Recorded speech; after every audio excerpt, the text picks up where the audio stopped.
இவங்க இப்படிதான்னு நம்ம அவங்கள எடை போடுறது. இதனால அவங்களுக்கு மட்டும் இல்லை, நமக்கும் நிறைய பிரச்சனைகள் வரும். சரி, இப்போ எப்படி இந்த மாதிரி ஜட்ஜ் பண்ணாமல் இருக்கலான்னு இந்த வீடியோவில் நம்ம பார்ப்போம். அதுக்கு முன்னாடி சேனலை சப்ஸ்கிரைப் பண்ணாதவங்க சப்ஸ்கிரைப் பண்ணிவிட்டு பக்கத்தில் இருக்க பெல் ஐக்கானை ப்ரெஸ் பண்ணிவிடுங்க. அப்போதான் உங்கள் வாழ்க்கையில் ஒரு மாற்றத்தை உருவாக்க நாங்கள் போடுற எல்லா வீடியோஸும் உங்களுக்கு வந்து சேரும்.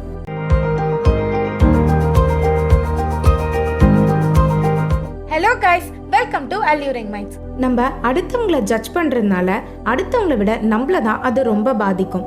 அவங்க எப்படின்றத விட அவங்கள ஜட்ஜ் பண்ணுறதுனால நம்ம எப்படிங்கிறதும் இந்த உலகத்தை நம்ம எப்படி பார்க்குறோம்ன்றதும் அங்கே நல்லா தெரியும். அதனால எடுத்த உடனே மற்றவங்களை ஜட்ஜ் பண்ணாமல் அவங்க எப்படிப்பட்டவங்கன்னு கவனிங்க. அவங்கள பற்றி முழுசாக தெரிஞ்சுக்கிட்ட அப்புறமா அவங்கள பற்றின முடிவை எடுங்க. அடுத்தவங்கள பார்த்ததும் எடை போடாமல் இருக்க சில வழிகளை இந்த வீடியோவில் நம்ம பார்ப்போம். நம்பர் 1, அக்செப்டன்ஸ், ஏற்றுக்கொள்வது. அடுத்தவங்க இருக்கிற மாதிரி அவங்கள ஏற்றுக்கிறதுக்கு ஒரு சிறந்த வழி இல்லைனா ஒரு அத்தியாவசிய வழியே ஒப்பிடாமல் இருக்கிறது, அதாவது கம்பேர் பண்ணாமல் இருக்கிறது தான். ஆனால் நம்ம எல்லாருமே அதை தான் பண்ணுவோம்.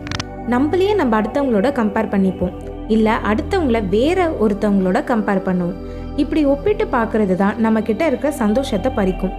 இப்போது இந்த உலகத்தில் ஒருத்தவங்களை விட இன்னொருத்தவங்க ஏதோ ஒரு வகையில் உயர்ந்தவங்களாக தான் இருப்பாங்க. அதுக்காக அவங்க இந்த மாதிரி இல்லை, நம்ம அந்த மாதிரி இல்லைன்னு தொடர்ந்து யோசிச்சுட்டே இருந்தால் நம்மளால சந்தோஷமாகவே இருக்க முடியாது.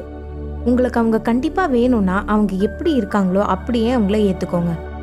அவங்கள மாற்றணும்னு யோசிச்சா தேவையில்லாத மன உளைச்சல் நமக்கு தான். அவங்கள அப்படியே ஏற்றுக்கிறதுனால உங்களுக்கும் அவங்களுக்கும் கண்டிப்பாக நிறைய சந்தோஷமும் நிம்மதியும் கிடைக்கும். நம்பர் 2, அண்டர்ஸ்டாண்ட், அதாவது புரிஞ்சுக்கிறது. நம்ம நிறைய பேர் யார் ஒருத்தர் சொல்கிறதையும் புரிஞ்சுக்கணும் என்றதுக்காக கேட்காம அதுக்கு பதில் கொடுக்கணுன்றதுக்காக தான் கேட்போம். ஒருத்தவங்க பார்க்குறதுக்கு எப்படி இருக்காங்க, இல்லை அவங்க பண்ண ஏதாவது ஒரு விஷயத்துக்காக எடை போடாமல் அவங்கள புரிஞ்சுக்க முயற்சி பண்ணுங்க. முடிஞ்சால் அவங்கக்கிட்ட பேசுங்க. எல்லாத்துக்கும் ஒரு காரணம் இருக்கும். அவங்க ஏன் இப்படி பேசுகிறாங்க, இல்லை அவங்க ஏன் இப்படி இருக்காங்கன்னு யோசிங்க. ஒருத்தவங்களை டக்குன்னு எடை போடுறதுக்கு முன்னாடி நம்ம ஒரு விஷயத்த தெரிஞ்சுக்கணும். அவங்கள பற்றின ஒரு சின்ன விஷயத்தை தான் அவங்க நம்மக்கிட்ட காட்டுறாங்க.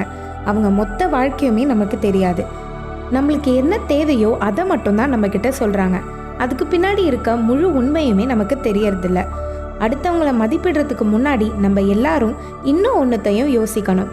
அவங்க நம்மளை விட வாழ்க்கையில் நிறைய அடிபட்டிருக்கலாம், அந்த காயங்களை அவங்க மறைச்சி வச்சிருக்கலாம். அதனால அவங்க வாழ்க்கையில் கவலையே இல்லைன்னு நம்ம முடிவு பண்ணிடக்கூடாது. நம்பர் 3, எம்பத்தி, அதாவது அடுத்தவங்க சூழ்நிலையிலிருந்து யோசிக்கிறது. இது எப்படி நம்மளுக்கு பயனுள்ளதாக இருக்கும்னு பார்த்தா, இப்போது நம்ம ஒரு இன்டர்வியூக்கு போகிறோம்.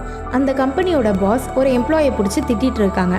உடனே நம்ம அச்சச்சோ இவர் இவ்வளோ கோவக்காரராக இருக்காரே அப்படின்னு டக்குன்னு எடை போட்டுருவோம். ஆனால் அப்படி எடை போடாமல் எதனால அவர் அப்படி கத்துறாரு, அந்த எம்ப்ளாயி என்ன தப்பு பண்ணாங்க அப்படின்றத நம்ம யோசிக்கணும். அவங்க கோணத்தில் இருந்து அவங்க இந்த உலகத்தை எப்படி பார்க்குறாங்க, நம்ம அந்த சூழ்நிலையில் இருந்தால் என்ன பண்ணியிருப்போம் அப்படின்னு கண்டிப்பாக யோசிக்கணும். அவங்க இப்போ எவ்வளோ மன உளைச்சலில் இருக்காங்க, எந்த மாதிரி ஒரு சிச்சுவேஷனில் அவங்க மாட்டிக்கிட்டு தவிக்கிறாங்க, இல்லை அவங்க ஏதாவது ஒரு விஷயம் செஞ்சு அது நம்மளுக்கு பிடிக்கலனா அவங்க எதனால அதை செஞ்சாங்க, எது அவங்கள அந்த முடிவு எடுக்க தூண்டுச்சுன்னு அவங்க நிலைமையில இருந்து யோசிச்சா கண்டிப்பாக யாரையுமே நம்ம அவ்வளோ சுலபமாக எடை போட மாட்டோம். யார் ஒருத்தரையுமே அவங்க கடந்த கால வாழ்க்கையை வச்சோ இல்லை உங்கள் காதுக்கு வர ரூமர்ஸை வச்சோ எடை போடாதீங்க. ஏன்னா யாருமே இங்கே பர்ஃபெக்ட் கிடையாது. எல்லாருமே அவங்க வாழ்க்கையில் இருக்கிற கஷ்டங்களை எதிர்த்து தைரியமாக போராடிட்டு தான் இருக்காங்க. ஸோ முடிஞ்ச வரைக்கும் யாரும் யாரையும் ஜட்ஜ் பண்ணாமல் இருங்க. ஓகே கைஸ், இவ்வளோ நேரம் பொறுமையாக அந்த வீடியோ பார்த்ததுக்கு ரொம்ப நன்றி. நாங்கள் தொடர்ந்து வீடியோஸ் போடணும்னா கண்டிப்பாக உங்கள் எல்லாரோட சப்போர்ட்டும் எங்களுக்கு வேணும். ஸோ சப்ஸ்கிரைப் பண்ணாதவங்க தயவு செஞ்சு சப்ஸ்கிரைப் பண்ணிட்டு பக்கத்தில் இருக்க பெல் ஐக்கானை ப்ரெஸ் பண்ணிடுங்க.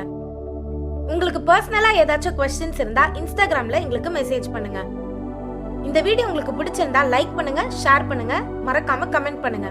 பாய்.